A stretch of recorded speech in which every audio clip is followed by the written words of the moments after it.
अध्याय 2 श्लोक नंबर 54। अर्जुन उवाच स्थितप्रज्ञस्य का भाषा समाधिस्थस्य केशव स्थितधि किं प्रभाषेत किमाशित व्रजेत किम। तो कृष्ण ने कहा कि जो निष्काम कर्म करते हैं उनकी बुद्धि स्थिर हो जाती है, बुद्धि और चंचल नहीं हो रही। अर्जुन पूछ रहा है, अर्जुन उवाच, तो ऐसे स्थिर बुद्धि वालों के लक्षण क्या है? कैसे कहें कि इसकी बुद्धि स्थिर हो गई? बुद्धि स्थिर होना बहुत जरूरी है। एक्चुअली हमारी बुद्धि अभी स्थिर नहीं है। बुद्धि हमारी हजारों विषय में भटकती है, हजारों विषय में, सैकड़ों हजारों विषय में भटकती है। तो स्थिर बुद्धि कौन है? तो निष्काम कर्म करने से स्थिर बुद्धि आती है। तो अर्जुन ने कहा कि स्थिर बुद्धि वाला कैसे बोलता है, कैसे चलता है, कैसे बैठता है? 3 प्रश्न है। हाँ, किम प्रभाषेत, कैसे बोलता है? किम आशित, कैसे बैठता है? किम व्रजेत, कैसे चलता है? तो क्या चलने का स्टाइल चेंज हो जाएगा स्थिर बुद्धि वाले का? मतलब कोई स्टाइल से चलेगा? क्या बैठने का स्टाइल कोई अलग होगा उसका? या बोलने का कोई लैंग्वेज अलग होगा? नहीं। बोलना क्या चाह रहे हैं?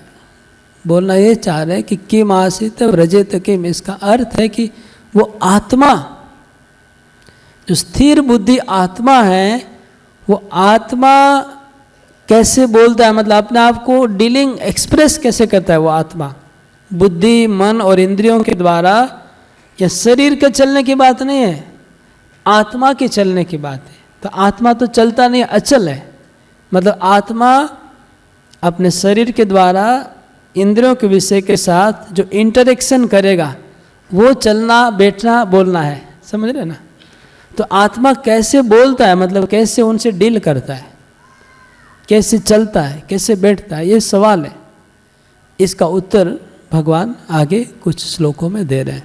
पहला प्रश्न है कि उनके लक्षण क्या है, कि इसकी स्थिर बुद्धि हो गई है, कैसे पता चले?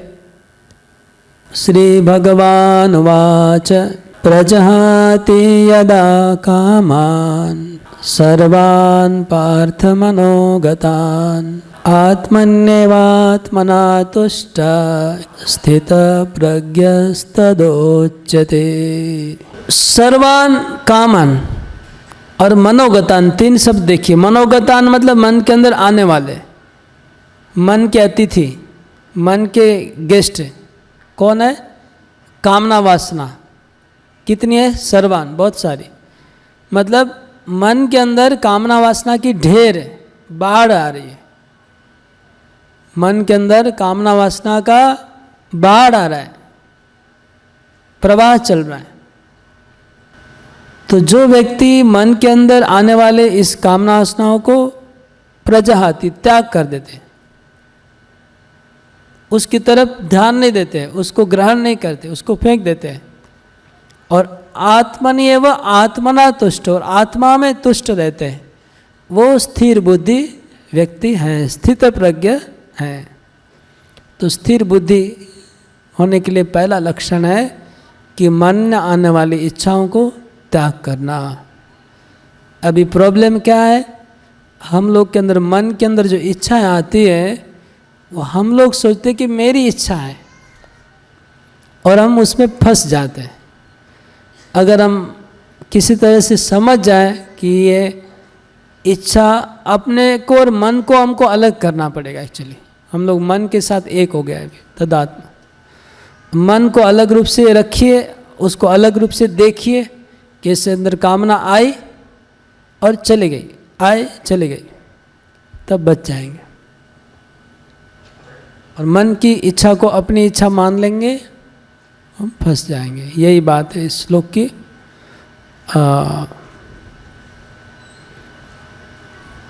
मन की इच्छा से हमको भटकना नहीं चाहिए।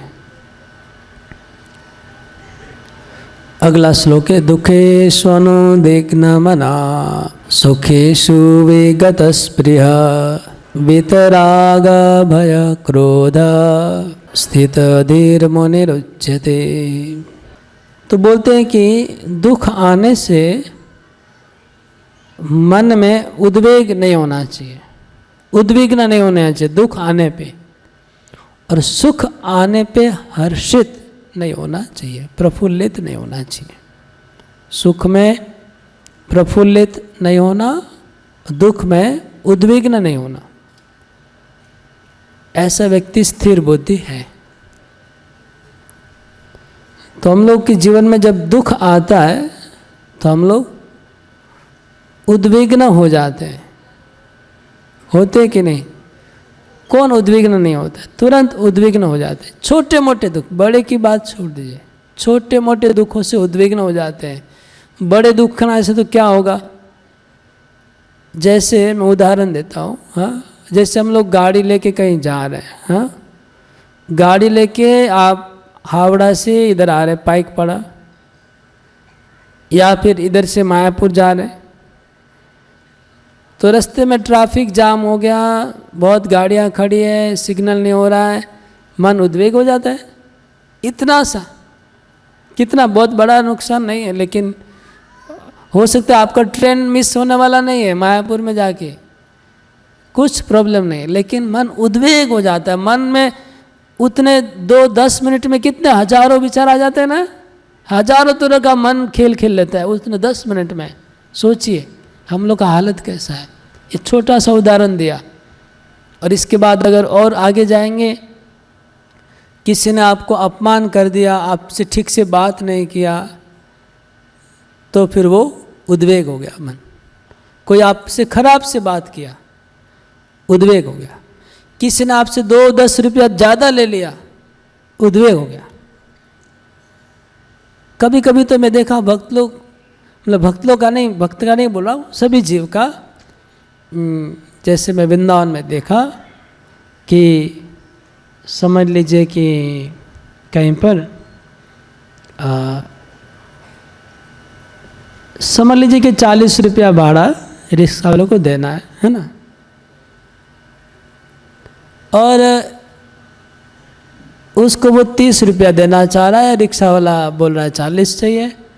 वो 10 रुपये के लिए कितना बवाल, कितना टेंशन, कितना बातचीत, मतलब मैं सोचा कि कितना टाइम वेस्ट कर रहे हैं 10 रुपये के लिए, कितना एनर्जी लॉस्ट हो रहा है, मतलब हद के बाहर। लेकिन वो करोड़पति आदमी है, उसका 1 करोड़ रुपये का फ्लैट है उधर, और वो उसका बैंक में भी करोड़ों का बैलेंस है, लेकिन वो 10 रुपये के लिए इतना एनर्जी वेस्ट क्यों कर रहा है? उसका मरण कुछ दिन के बाद तो मर जाएगा, तो उसका श्वास का वैल्यू है ना, कितना वैल्यू है, तो श्वास को बर्बाद कर रहा है वो, उसको विचार नहीं आ रहा है, और खाली एनर्जी लॉस नहीं हो रहा है, उसके साथ वो अपराध रिक्शा वाले के साथ झगड़ा करा, तो कर्म का बंधन हो रहा है, कर्म का बंधन हो रहा है, टाइम वेस्ट हो रहा है, एनर्जी लॉस्ट हो रहा है, और धामवासी के साथ अपराध भी हो रहा है। लेकिन हम लोग माया देवी ऐसा जकड़ के रखी है जीवों को कि उनका बुद्धि नहीं है कि उधर लाख रुपया बर्बाद हो जाता है कभी कभी कुछ, लेकिन अब 10 रुपये के लिए हम बर्बाद करें अपने आप को,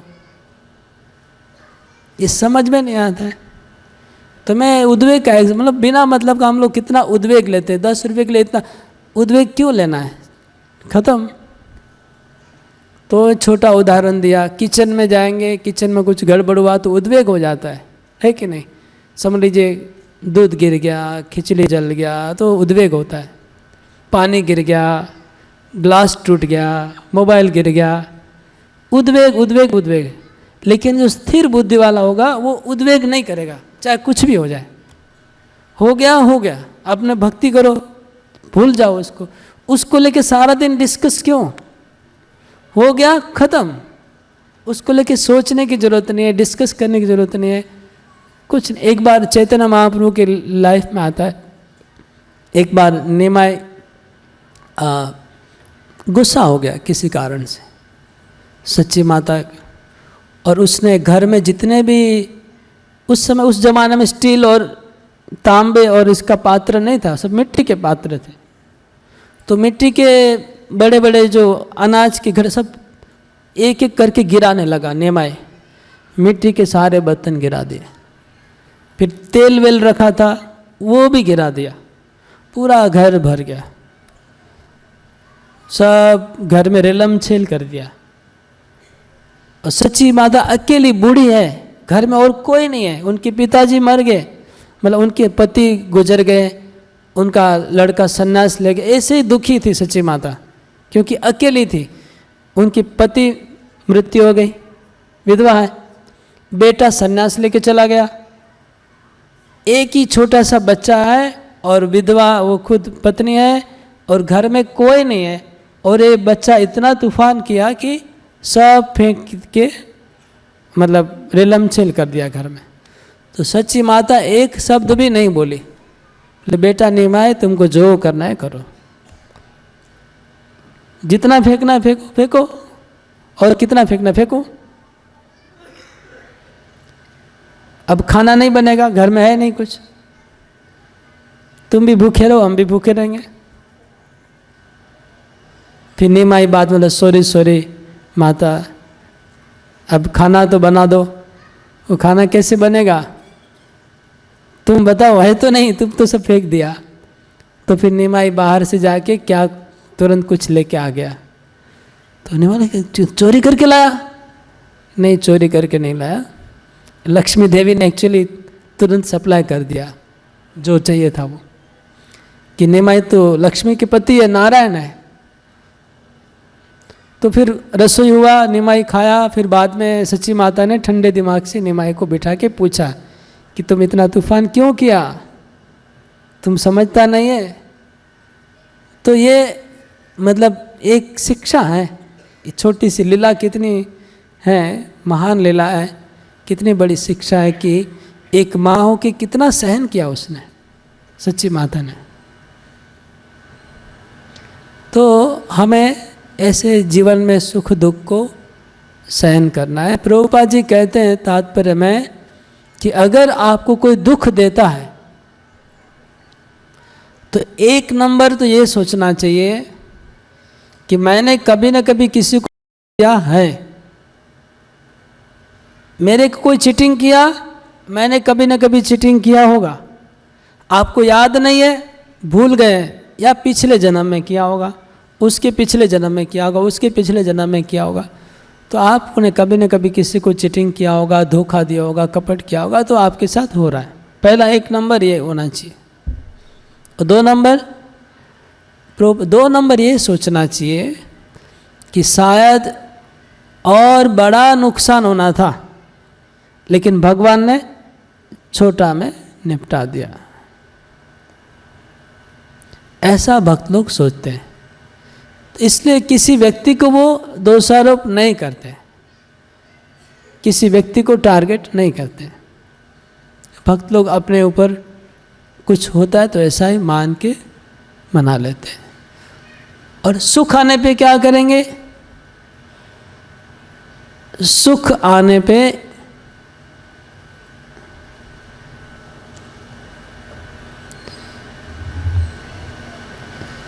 कल हमारे बात नहीं बोल के नहीं रह पा रहा हूँ। तो सज्जन थरपू का गाड़ी कल पेट्रोल में, गाड़ी पेट्रोल पंप के गया, डीजल की गाड़ी में पेट्रोल डाल दिया खत्म। इधर ही गाड़ी लेके आया, देखने आया था, हॉल देखने आए थे कल हम लोग। प्रोजेक्टर लगाया, सब चेकिंग किया, सब ठीक है कि नहीं। तो गाड़ी स्टार्ट नहीं हो रहा, धक्का मारे, कैसे धक्का मार के स्टार्ट होगा, पेट्रोल डाल दिया। फिर सज्जन थरपू बाद में बोलते हैं ठीक है जो होना हो गया, भगवान की इच्छा है। किसी को बोल के फिर ड्राइवर को बोला तुम चिंता मत करो, बस जो हो गया। मतलब किसी को दोषारोप करने की ज़रूरत नहीं है। ड्राइवर को दोषारोप करके फ़ायदा क्या है, और पेट्रोल पंप वाले को दोषारोप करके फ़ायदा क्या? हमारा कुछ होगा पिछले कर्म का वो कट गया, बस यही डिसीजन हुआ। हाँ, लेकिन बाद में चर्चा चलती रही। वो बंद नहीं हुई। ठीक है, तो ये है, दुख आने पे हमको किसी के ऊपर दोष आरोप नहीं करके अपने कर्म फल को मान के भूल जाना चाहिए। और सुख आने पे क्या करेंगे? सुख आने पे बोल रहे हैं कि प्रभुपाद जी कि पहला ये सोचना चाहिए कि मैं इसका अधिकारी नहीं हूँ, आई डू नॉट डिजर्व, इतने सुख का मैं भागी नहीं हूँ, ये विचार आना चाहिए, तब तो ठीक है। ऐसा विचार भक्तों को रखना चाहिए। अगर बहुत अच्छा भोजन मिलता है तो एक बार सोचना चाहिए कि मैं इतना लायक नहीं हूँ, भगवान हमको बहुत ज़्यादा दे रहे हैं। वह बहुत 5 स्टार फैसिलिटी मिल रहा है, बहुत कुछ सुख सुविधा, लोगों ये सब वाह वाह हो रही, पूजा हो रही, तो हमेशा एक विचार होना चाहिए अंदर में कि मैं इसके लायक नहीं हूँ, भगवान मेरे को, ये विचार नहीं होने से गिर जाएंगे, बहुत जल्दी नुकसान हो जाएगा बड़ा। तो सुख आ रहा है तो ये सोचना चाहिए कि मैं लायक नहीं हूँ, फिर भी भगवान मुझे दे रहा। अगर हम सोचे कि अधिकारी हूँ, मुझे मिलना चाहिए, तब तो फिर नेक्स्ट विचार ये आएगा कि नहीं कम हो रहा है और देना चाहिए, ये विचार आ जाएगा। फिर क्या होगा कि ये इसमें कुछ कमी है और चाहिए। लेकिन अगर पहले ये सोच लेंगे कि नहीं ज़्यादा आ रहा है, तब वो प्रॉब्लम नहीं आएगा। और नेक्स्ट 2 नंबर क्या है?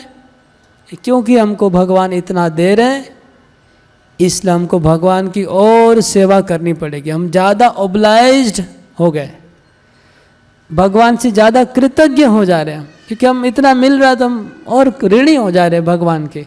तो भक्त लोग ज़्यादा ऋणी समझते हैं अपने आप को सुख आने पे। तो ये स्थिर बुद्धि व्यक्ति का लक्षण है। तो अगर आपको स्थिर बुद्धि बनना है तो ये 2 चीज़ लाइफ में इम्प्लीमेंट करना है। दुख आने पे ये 2 पॉइंट है, सुख आने पे ये 2 पॉइंट है। ये गीता का डायरेक्ट गीता का फॉर्मूला है और प्रभुपाद जी का फॉर्मूला है।